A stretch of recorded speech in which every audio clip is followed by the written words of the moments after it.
पुनन्तु मनवो धिया पुनन्तु विश्व आयवः जातवेदः पवित्रवत् पवित्रेण पुनाहिमा शुक्रेण देवदीद्यत्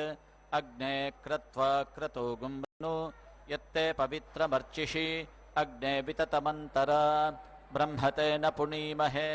उभाभ्या अन्देव सवितः पवित्रेण सवेन च इदं ब्रह्म पुनीमहे वैश्वदेवी पुनति देव्यागात् यस्यै बह्वीस्तनुवो वीतपृष्ठाः तया मदन्तः सधमाद्येषु वयग्स्यामपतयोरयीणां वैश्वानरो रश्मिभिर्मा पुनातु वातः प्राणेन शिरोमयो भूः द्यावा पृथिवी पयसा पयोभिः ऋतावरी यज्ञिये मा पुनीतां बृहद्भिः सवितस्त्रिभिः परिशिष्टैर्देवमन्मभिः अग्ने दक्षैः पुनाहिमा येन देवा अपुनत येनापो दिव्यङ्कषः तेन दिव्येन ब्रह्मणा इदं ब्रह्म पुनीमहे यः पावमानीरध्येति ऋषिभिः संभृतगं रसं सर्पगं सपूतमश्नाति स्वदितं मातरिश्वना पावमानीर्यो अध्येति ऋषिभिः संभृतगं रसं तस्मै सरस्वती दुहे क्षीरगं सर्पिर्मधूतकं पावमानी स्वस्त्ययनीः सुदुघाहि पयस्वतीः ऋषिभिः संभृतो रसः ब्राह्मणेष्वमृतगं हितं पावमानीर्दिशन्तु नः इमं लोकमथो अमुं कामान् समर्धयन्तु नः देवीर्देवैः समाभृताः पावमानी स्वस्त्ययनीः सुदुघाहि घृतश्च्युतः ऋषिभिः संभृतो रसः ब्राह्मणेष्वमृतगं हितं येन देवाः पवित्रेण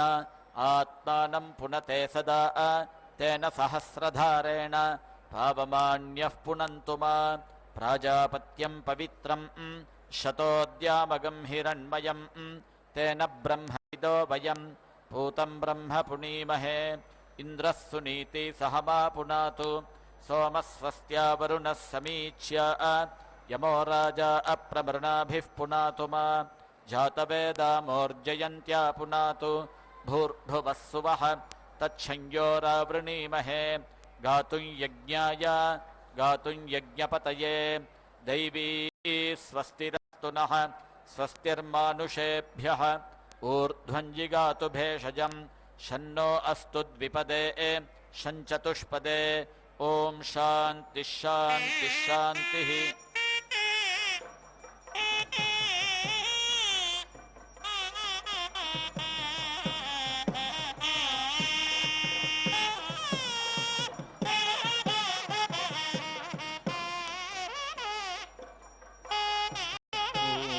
श्रीगुरुभ्यो नमः। हरिः ॐ।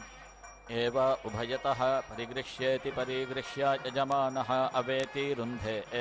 पुरोडाशेन वै देवाः अमुष्मिन् लोके आर्ध्वन् चरुणा अस्मिन् यः कामयेत अमुष्मिन् लोके रुद्ध्याम् इति सः पुरोडाशं कुर्वीत अमुष्मिन् एव लोके रुध्नोति यत् अष्टाकपाल इत्यष्टाकपालः तेन आग्नेयः यत् त्रिकपाल इति त्रिकपालः तेन वैष्णवः समृद्ध्य इति समृद्धे यः कामयेत अस्मिन् लोके रुद्ध्याम् इति सः चरुं कुर्वीत अग्नेः घृतं विष्णोः तण्डुलाः तस्मात् चरुः कार्यः अस्मिन् एव लोके रुध्नोति आदित्यः भवति इयं वै अदितिः अस्याम् एव प्रतीति तिष्ठति अथो इति अस्याम् एव अधीति यज्ञं तनुते यः वै संवत्सरमिति संवत्सरम् उख्यम् अभृत्वा अग्निं चिनुते यथा सामी गर्भः अवपद्यत इत्यवपद्यते तादृक् एव तत् आर्तिम् एति ऋच्छेत् वैश्वानरं 12 कपालमिति 12 कपालं पुरस्तात् निरिति वपेत् संवत्सर इति संवत्सरः वै अग्निः वैश्वानरः यथा संवत्सरमिति संवत्सरम् आप्त्वा काले आगत इत्यागते विजायत इति विजायते एवं एव संवत्सरमिति संवत्सरम् आप्त्वा काले आगत इत्यागते अग्निं छिनुते न आर्तिम् एति ऋच्छति एषा वै अग्नेः प्रिया तनोः यत् वैश्वानरः प्रियाम् एव अस्या तनुवम् अवेति रुन्धे त्रीणि एतानि हवीगंषि भवन्ति त्रयः इमे लोकाः येषां लोकानां रोहाय प्रजापतिरिति प्रजापतिः प्रजा इति प्रजाः सृष्ट्वा प्रेणा अनुप्रेति अविशत् ताभ्यः पुनः सम्भवितुमिति सम्भवितुं न अशक्नोत् सः अब्रवीत् रत्नवत् इति सः यः मा इतः पुनः सञ्चिनवदिति सञ्चिनवत् इति तं देवा समिति अचिन्वन् ततः वै ते आर्ध्ववन् यत् समचिन्वन्निति सम् अचिन्वन् तत् चित्यस्य चित्यत्वमिति चित्यत्वं यः एवं विद्वान् अग्निं छिनुते रुध्नोति एव कस्मै एकम् अग्निः क्षीयते इति आहुः अग्निवानित्यग्निवान् असानि इति वै अग्निः क्षीयते अग्निवानित्यग्निवान् एव भवति कस्मै एकम् अग्निः क्षीयते इति आहुः देवाः मा आवेदन् इति वै अग्निः क्षीयते विदुः एनं देवाः कस्मै एकम् अग्निः क्षीयते इति आहुः गृही असानि इति वै अग्निः क्षीयते गृही एव भवति कस्मै एकम् अग्निः क्षीयते इति आहुः पशुमानिति पशुमान् असानि इति वै अग्निः क्षीयते पशुमानिति पशुमान् एव भवति कस्मै एकम् अग्निः क्षीयते इति आहुः सप्तमा पुरुषाः उपेति जीवान् इति वै अग्निः क्षीयते त्रयः प्राञ्चः त्रयः प्रत्यञ्चः आत्मा सप्तमः एतावन्तः एव एनम् अमुष्मिन् लोके उपेति जीवन्ति प्रजापतिरिति प्रजापतिः अग्निम् अचिकीषत तं पृथिवी अब्रवीत् न मयि अग्निं चेष्यसे अतीति मा आधक्ष्यति सा त्वा अतिदह्यमानेत्यतिदह्यमाना वीति धविष्ये सः पापीयान् भविष्यसि इति सः अब्रवीत् तथा वै अहं करिष्यामि यथा त्वा न अतिधक्ष्यतीत्यतिधक्ष्यति इति सः इमाम् अभीति अमृषत् प्रजापतिरिति प्रजापतिः त्वा आसादयतो तया देवतया अङ्गिरस्वत् ध्रुवा सीदा इति इमाम् एव इष्टकां कृत्वा उपेति धत्त अनतिदाहायेत्यनतिदाहाय यत् प्रतीति अग्निं छिन्वीता तत् अभीति मृषेत् प्रजापतिरिति प्रजापतिः त्वा आसादयतो तया देवतया अङ्गिरस्वत् ध्रुवा सीदा इति इमा एव इष्टकां कृत्वा उपेति धत्ते अनतिदाहायेत्यनतिदाहाय प्रजापतिरिति प्रजापतिः अकामयत प्रेति जायेय इति सः एतम् उक्ष्यम् अपश्यत् तं संवत्सरमिति संवत्सरम् अबिभः ततः वै सः प्रेति अजायत तस्मात् संवत्सरमिति संवत्सरं भार्यः प्रेति एव जायते एतं वसवः अब्रुवन् प्रेति त्वम् अजनिष्ठाः वयं प्रेति जायामह इति तं वसुभ्य इति वसुभ्यः प्रेति अयच्छत् तं त्रीणि अहानि अबिभरुः तेन त्रीणि च शतानि असृजन्त त्रयस्त्रिगंशतमिति त्रयः त्रिगंशतं च तस्मात् त्र्यहमिति त्रि अहं भार्यः प्रेति एव जायते एतान् रुद्राः अब्रुवन् प्रेति यूयम् अजनिध्वं वयं प्रेति जायामह इति तं रुद्रेभ्यः प्रेति अयच्छन् तं षट् अहानि अबिभरुः तेन त्रीणि च शतानि असृजन्त त्रयस्त्रिगंशतमिति त्रयः त्रिगंशतं च तस्मात् षडहमिति षट् अहं भार्यः प्रेति एव जायते एतान् आदित्याः अब्रुवन् प्रेति यूयम् अजनिध्वं वयं प्रेति जायामह इति तम् आदित्येभ्यः प्रेति अयच्छन् तं द्वादश अहानि अबिभरुः तेन त्रीणि च शतानि असृजन्त त्रयस्त्रिगंशतमिति त्रयः त्रिगंशतं च तस्मात्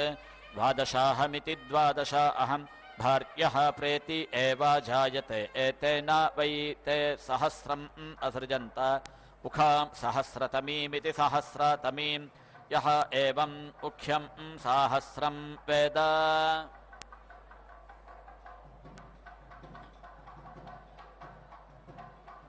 प्रेति सहस्रं पशून् आप्नोति।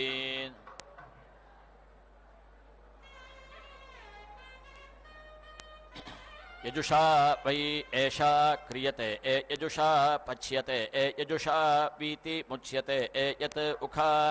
सा वै एषा एतरिहि यातयाम्नीति यातयाम्नी सा न पुनः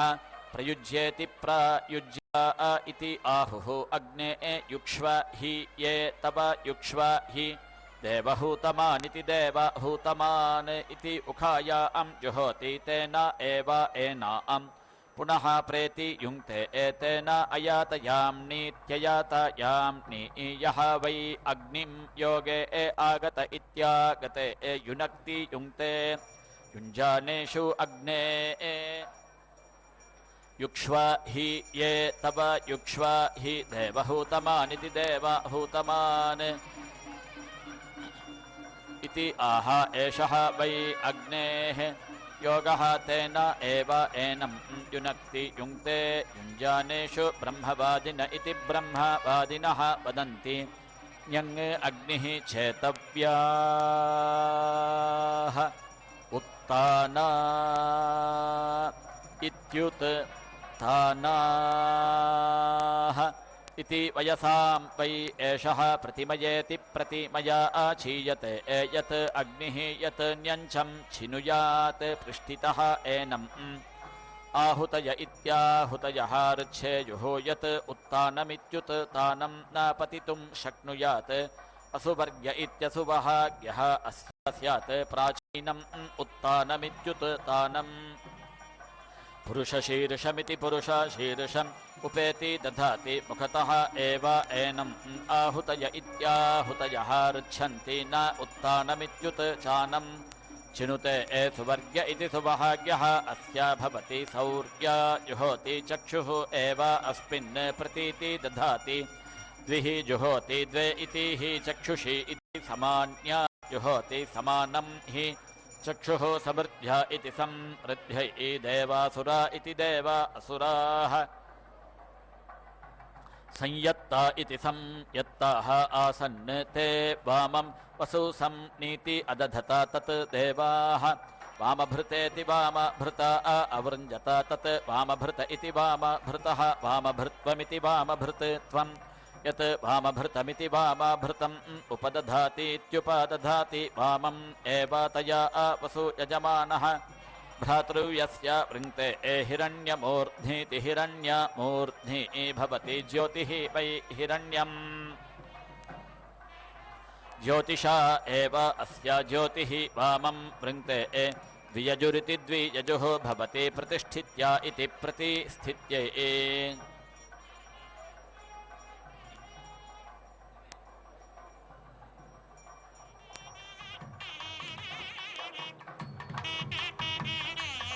ज्योतिः वै हिरण्यं ज्योतिः वामं ज्योतिषा एव अस्य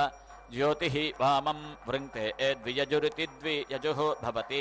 प्रतिष्ठित्या इति प्रतिस्थित्यै आपः वरुणस्य पत्नयः आसन् ताः अग्निः अभीति अध्यायत् ताः समिति अभवत् तस्य रेतः परेति अपतत् तत् इयम् अभवत् यत् द्वितीयं परापतदिति परा अपतत् तत् असौ अभवत् इयं वै विराडिति विराट् असौ स्वराडिति स्वराट् यत् विराजाविति विराजौ उपदधातीत्युपदधाति इमे इति एव उपेति धत्ते यत् वै असौ रेतः सिञ्चति तत् अस्यां प्रतीति तिष्ठति तत् प्रेति जायते एताः ओषधयः विरुधः भवन्ति ताः अग्निः अत्ति यः एवं वेद प्रेति एव जायते अन्नाद इत्यन्नादः भवति यः रेतस्वी स्यात् प्रथमाया तस्या चित्या उभे इति उपेति दध्यात् इमे इति एव अस्मै समीची इति रेतः सिञ्चतः यः सिक्तरेता इति सिक्ता रेताः स्यात् प्रथमाया तस्या चित्या अन्याम् उपेति दध्यात् उत्तमायामित्युत तमाया अन्यां रेतः एव अस्या सिक्तम् आभ्याम् उभयतः परीति गृह्णाति संवत्सरमिति संवत्सरं नाकम् छना प्रत्यवरोहेदिति प्रति अवरोहेत् न हि इमे इति कं छन प्रत्यवरोहत इति प्रति अवरोहतः तत् एनयोः व्रतं यः वै अपशीर्षाणमित्यपशीर्षाणम् अग्निं छिनुते अपशीर्षेत्यपशीर्षा अमुष्मिन् लोके भवति यः सशीर्षाणमिति स शीर्षाणं छिनुते सशीर्षेति स शीर्षा अमुष्मिन् लोके भवति चित्तिं जुहोमि मनसा घृतेन यथा देवाः इह आगमन्नित्य आगमन् वीतिहोत्र इति वीतिहोत्राः वृतावृध इत्यर्था वृधः समुद्रस्य वयुनस्य पद्मन् जुहोमि विश्वकर्मण इति विश्वकर्मणे विश्वा अह अमर्त्यं हविः इति स्वयमातृणामिति स्वयम् आतृणाम् उपधायेत्युपाधाय जुहोति एतत् वै अग्नेः शिरः सशीर्षाणमिति स शीर्षाणम् एव अग्निं छिनुते स शीर्षेति स शीर्षा अमुष्मिन् लोके भवति यः एवं वेद सुवर्गायेति स्वः गाय वै एषः लोकाय चीयते यत् अग्निः तस्य यत् अयथा पूर्वमित्ययथा पूर्वम् क्रियते असुवर्ग्यमित्यसुवहाग्यम् अस्य तत् सुवर्ग्य इति सुवहाग्यः अग्निः चितिम् उपधायेत्युपाधाय अभीति मृषेत् चित्तिम् अचित्तिं छिनवत् वीति विद्वान् पृष्ठा इव वीता वृजिना च मर्तान् राये च नः स्वपत्यायेति सु अपत्याय देवादितिं च रास्व अदितिम् उरुष्या इति यथा पूर्वमिति यथा पूर्वम् एव एनाम् उपेति धत्ते प्राञ्छम् एनम् छिनुते सुवर्ग्य इति सुवहाग्यः अस्य भवति विश्वकर्मेति विश्वकर्मा दिशां पतिः सः नः पशून् पातु सः अस्मान् पातु तस्मै नमः प्रजापतिरिति प्रजापतिः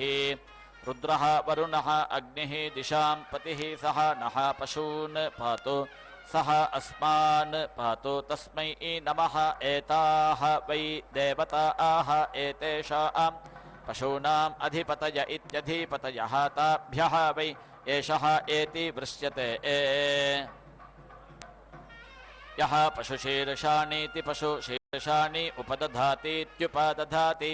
हिरण्येष्टका इति हिरण्य इष्टकाः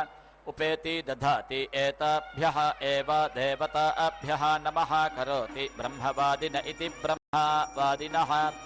वदन्ति अग्नौ ग्राम्यान् पशून् प्रेति दधाति शुचा आरण्यान् अर्पयति किं ततः उदिति शिगंशति इति यत्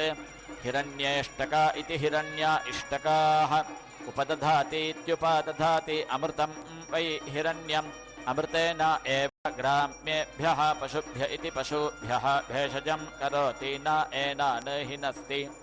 प्राण इति प्राणः वै प्रथमा स्वयमातृण्येति स्वयम् आतृण्णा व्यान इति वि अनः द्वितीया अपान इत्यपानः तृतीया अनुप्रेति अन्यात् प्रथमा स्वयमातृण्णामिति स्वयम् आतृण्णाम् उपधायेत्युपाधाय व्यानेनेति वि अनेन एव व्यानमिति वि अनं समिति अर्धयति वीति अन्यात् द्वितीया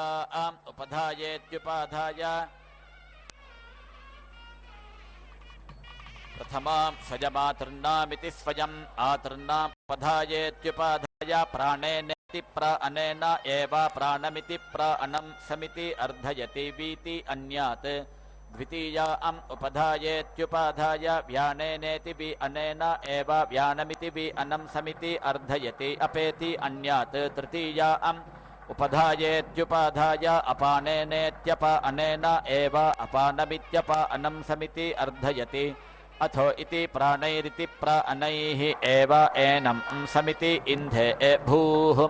भुवः सुवः इति स्वयमातृण्णा इति स्वयम् आतृण्णाः उपेति दधाति इमे वै लोकाः स्वयमातृण्णा इति स्वयम् आतृण्णाः एताभिः खलु वै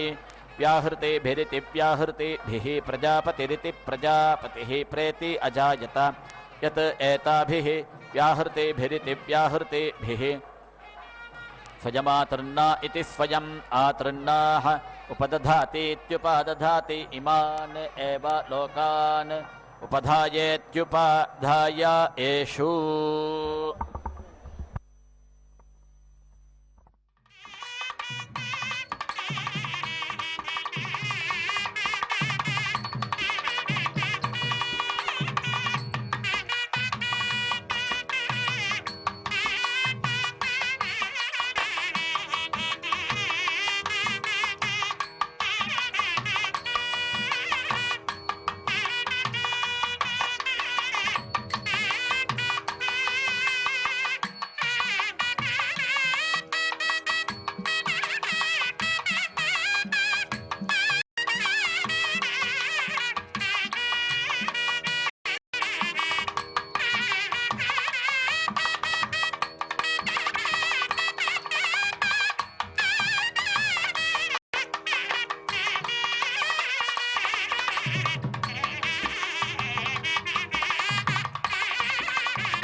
विश्वो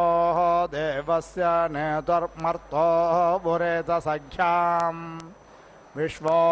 राययेषोऽध्यतिद्युम्नं वृणेत पुष्यसे स्वाहा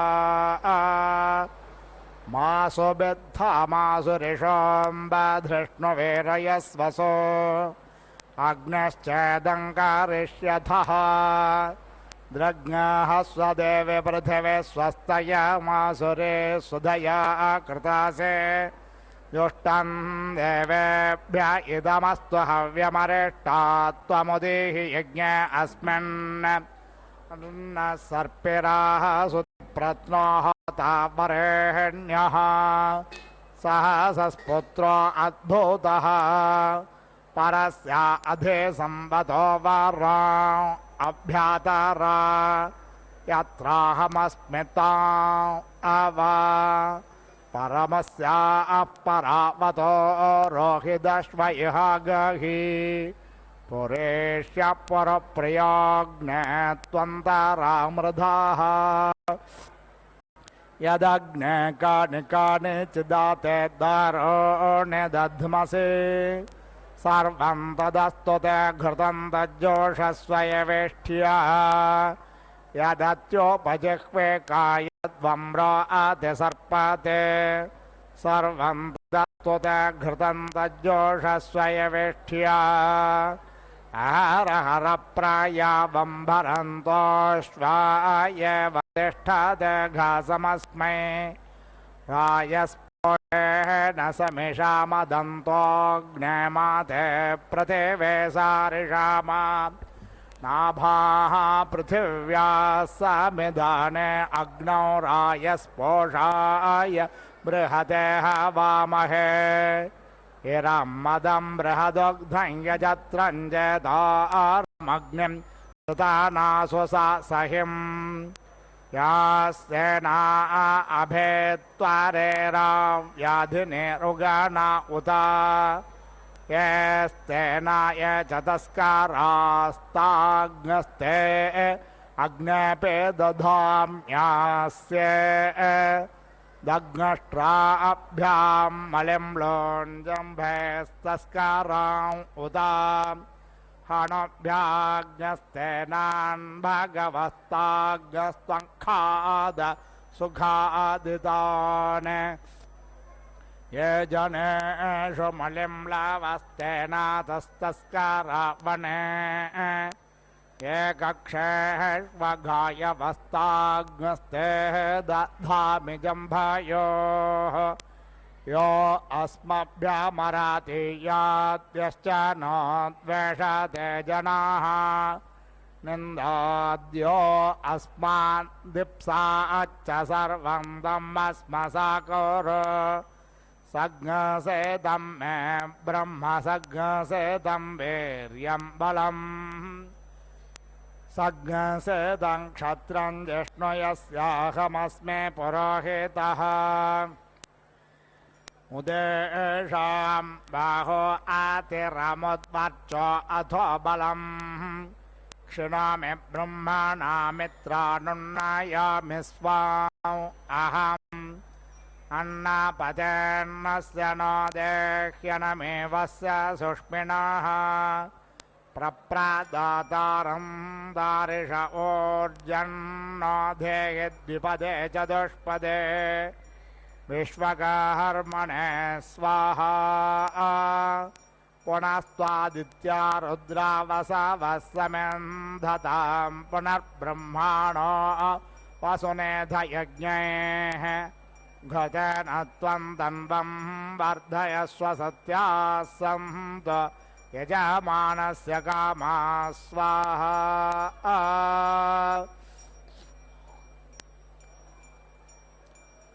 दृशानो रुक्म उर्व्याव्यद्योद्वर्मर्षमाय श्रियरोजानः अग्निरमृतो अभवद्वयो भर्यदे नन्द्यौरजनयत्सुरेताः नक्तोषा सा समानसा विरोपे धापयेते शिशुमे गज्ञसमीचे यावाक्षामाः रुक्मो अन्तर्विभाति देवा अग्न्यन्धारयन् द्रविणोदाः विश्वाः रूपाणि प्रतिमुञ्चते कविप्रासावेद्भद्रं द्विपदे चतुष्पदे वीणाकामघ्यत्सवितावरेण्यो न प्रयाणमुषसो विराजते स्वपर्णासि गरुत्माज्ञस्रवृत्ते शिराः गायत्रं चक्षुर्बृहद्रथन्तरे पक्षौ स्तोमा आत्मा छन्दाज्ञस्यङ्गानि यजोज्ञशिनामा सामादतनोर्वामदेव्यै यज्ञायज्ञियं पुच्छन्धिष्ण्याः सभाः स्वपर्णासि गरुत्मान् दिवं गच्छ स्वः पदा विष्णोक्रमासि सपत्नः गायत्रं छन्द आरोह पृथिवी मनुविक्रमस्व विष्णोक्रमास्यभिमातिः त्रेष्टो भञ्छन्द आरोह अन्तरिक्षमनुविक्रमस्व विष्णोक्रमास्य राते यतो हन्ता जागतं छन्द आरोह देवमनुविक्रमस्व विष्णोक्रमासि शत्रो यतो हन्ता नोष्टुभ छन्द आरोह दिशोऽनुविक्रमस्व अक्रन्ददग्न्यस्तनयन्निवद्योक्षरेहद्वेरुद समञ्जन् सद्यो जज्ञानो विहेमिध्वा अख्यदारोदसे भानुनाः भात्यन्तः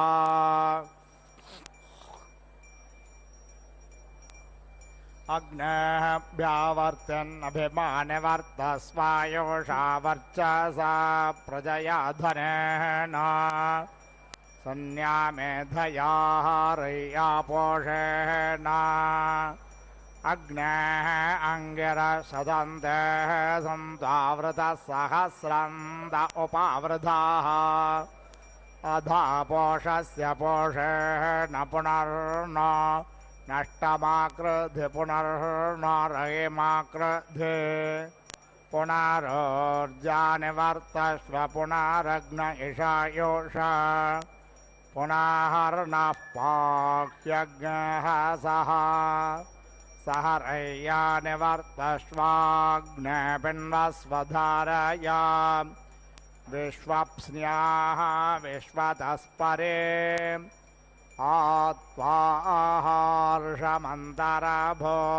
आत्वाहार्षमन्तरभूद्ध्रुवस्तिष्ठावे चाचलेः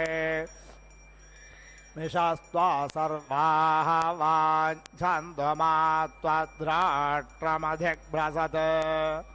पदोत्तमं वरुणपासमश्मदवादमं विमध्यमग्रश्रद्धाय अथा वयमादित्यो व्रते तवानाः गसो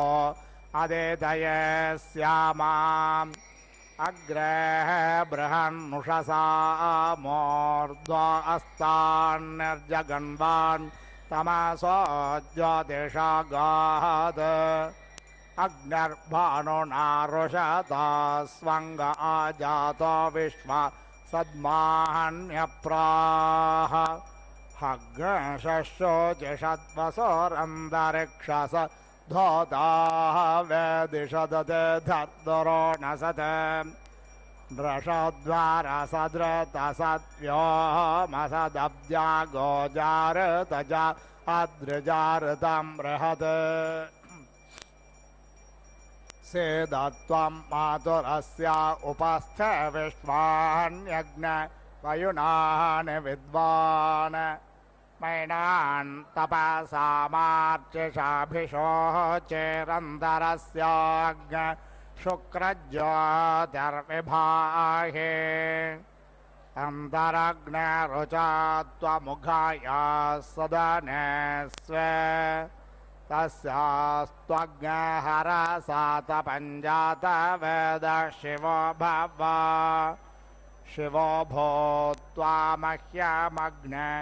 अथो असेद शिवस्त्वं शिवा कृत्वादिशः सर्वास्वं योनिमिहासदः देवस्परि प्रथमं जज्ञे अग्निरस्मद्द्वितीयं परि जातवेदाः तृतीयमप्सु नृमणा अजस्रमिन्धानयेनञ्जरते स्वाधीः विद्मादे अग्नेत्रधात्रयाणे विद्मादे धाम बिभ्रता पुरुत्रा विद्माते नाम परमङ्गोह यद्विद्मातमुत्संयता आजगन्था समुद्रे त्वा नृमणा अप्सन्तर्नृचक्षा येधे दिवो अग्न ओधन् तृतीयः त्वा रजसि तस्थे वाग्समुपस्थे महिषा आवर्धन् अक्रन्ददग्निस्तनयन्निवत्यो क्षमा तेरेहद्वेरुदः समञ्जन्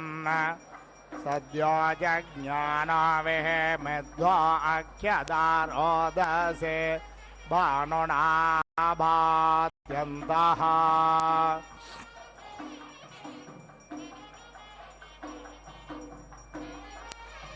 श्रीनामो दारो दरुणोरयेनां मनीषाणां प्रार्पण सोमा गोपाः वसो सोमो सहसो अप्सराजा विभात्यग्र उषसा मिथानः विश्वस्य केतुर्भुवनस्य गर्भ आरोदसे अपर्णः जायमानः नीलञ्जिदद्रेमभिनत्परायञ्जनाय दग्निमयदञ्च पञ्च कुशिक्पावगो आरते स्वमेधामर्तेष्वग्निरमृतो निधाये एयर्तेधो ममारुषम्भरिभ्रदुच्छुक्रेण शोचिषाद्यामिनक्षन् दृशानो रुक्म उर्व्याव्यद्यो दुर्मर्षवायुश्रियेरोजानः अग्निरमृतो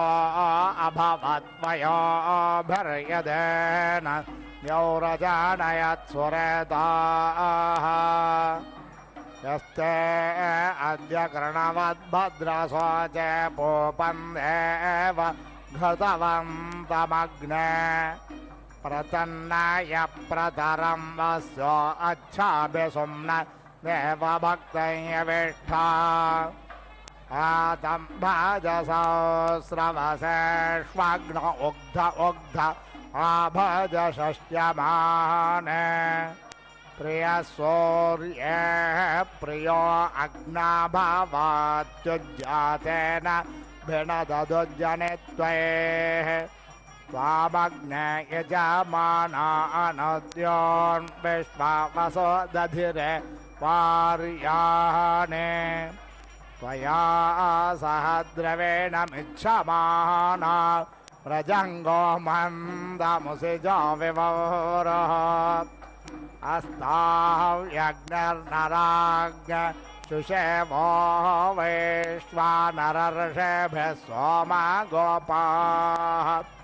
अद्वेषेद्यावा पृथिवी होवेमदेवा दत्त रयिमस्मे शुवीरम्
श्रेयो वसीय आयुत्सम्भूतं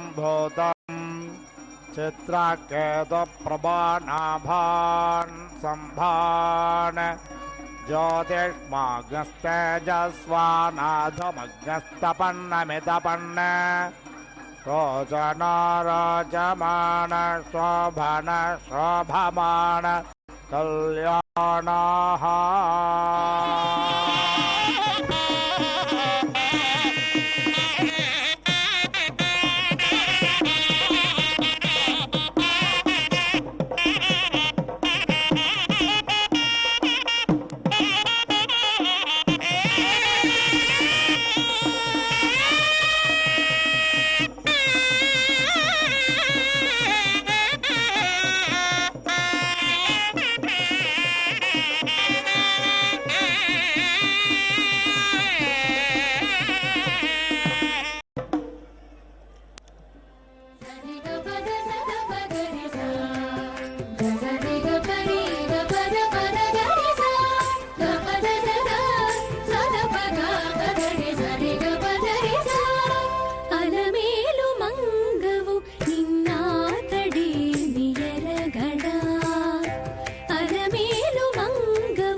ಕುಣೆ ಕರವೇ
स्वस्य च घृतैर्बोधयतातिथिम्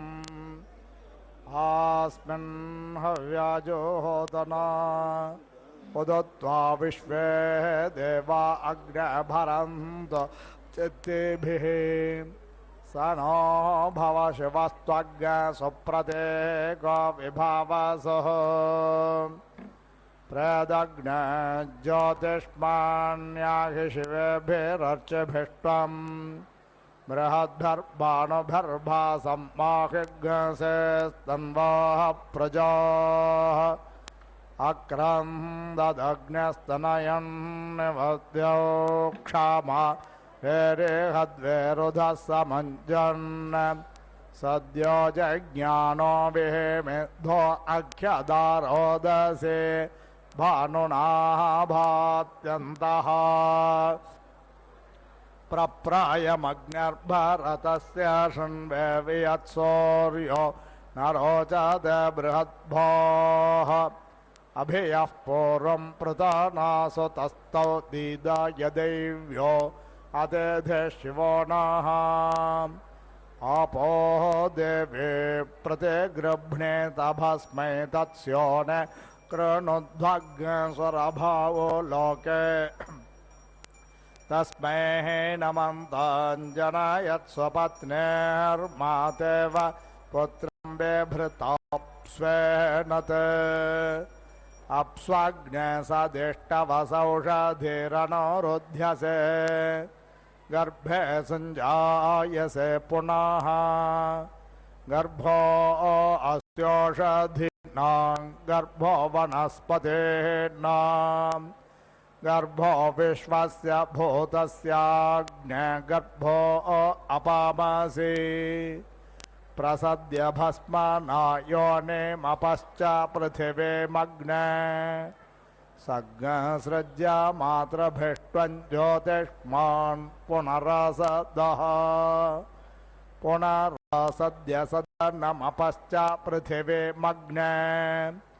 शेषे मातुर्यथोपस्थेऽन्तरस्याग्शिवतमः पुनरोर्जानिवर्तश्व पुनरग्न इषायुषा पुनर्नः पाह्यग्हतः सहरय्या निवर्तश्वाग्नपिण्डस्वधारया विश्वप्स्न्याः विश्वतस्परे ॐ पूर्णाहुतिमुत्तमाञ्जहति सर्वं वै पूर्णाहुतिः सर्वमेवाप्नोति अथो इयं वै पूर्णाहुतिः अस्यामेव प्रतिष्ठति ॐ नारायणाय विद्महे वासुदेवाय धीमहि तन्नो विष्णुः प्रचोदयात् स्वाहा ॐ महादेव्यै च विद्महे विष्णुपत्न्यै च धीमहि तन्नो लक्ष्मी प्रचोदयात् स्वाहा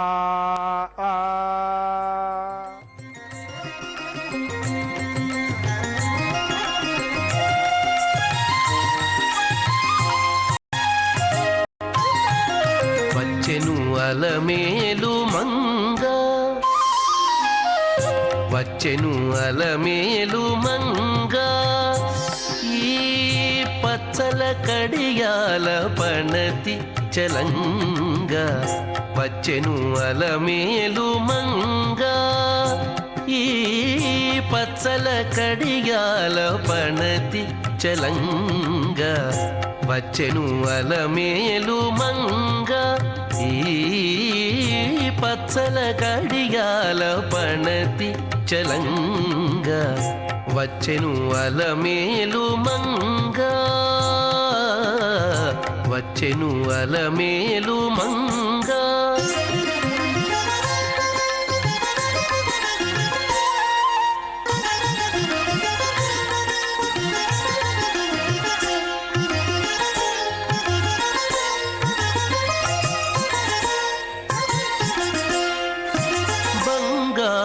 చేది విడి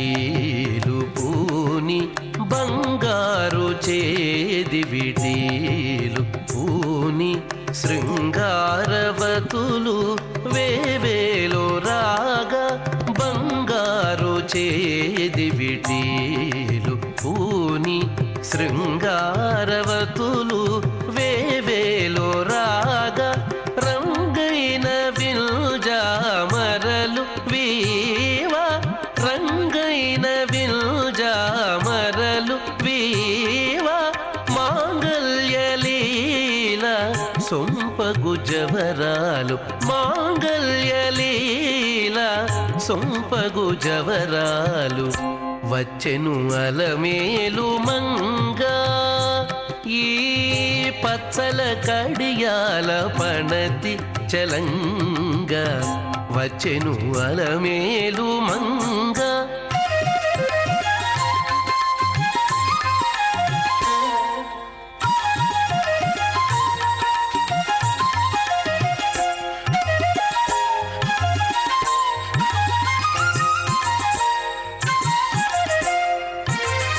పలుకుల తేనియలోకా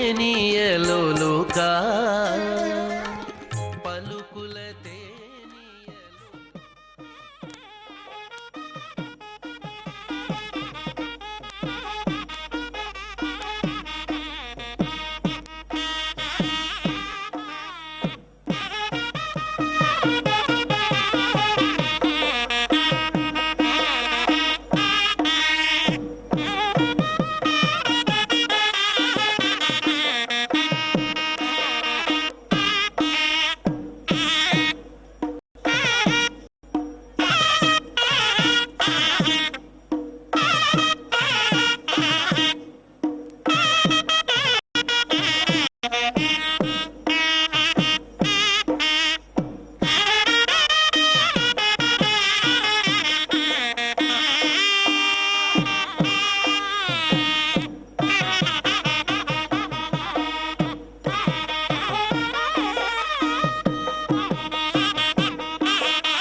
अनाथो ननाथः सदा वेङ्कटेशं स्मरामि स्मरामि। हरे वेङ्कटेश प्रसीद प्रसीद। प्रियं वेङ्कटेश प्रयच्छ प्रयच्छ।